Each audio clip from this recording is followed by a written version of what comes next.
کابل کې د بال طلایي په نوم یو نوی سنوکر کلب چې 80,000 امریکایي ډالره پانګونه پرې شوې پرانیستل شو. مسؤلین وایي د دې سنوکر کلب د جوړېدو موخه د سنوکر لوبغاړو او مینوالو لپاره د معیاري چاپیریال برابرول او د کاري فرصتونو رامنځته کول او د ورزشي او تفریحي فعالیتونو پراخول دي. یک بازی بسیار فکری آرام است و زمینی است که به حساب اگر در هفته تقریبا 12-13 ساعت کار میکنه، بعد از فراغت کار میتونن که به حساب در سنوکر کلب‌ها بیاین بازی کنن. به نام بال طلایی است و موقعیت چهارراهی عبدالحق از پل تیر شده به طرف دست راست. دیگه جای نام خدا بسیار زیاد کلان است، در حدود 7-7.5 بسیار جای است.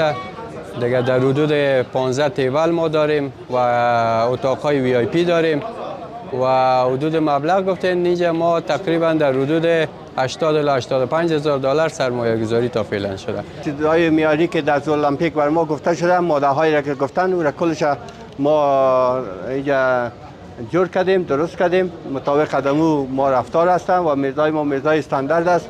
تمام چیزهای از این استاندارد جهانی است.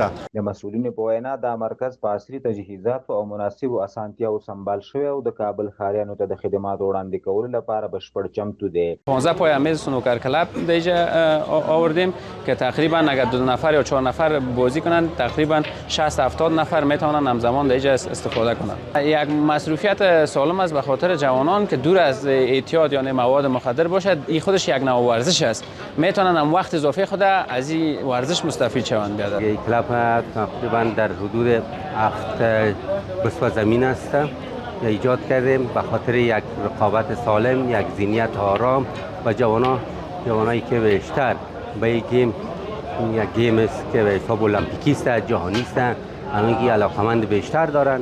به این منظور ما این کلاب ایجاد کردیم.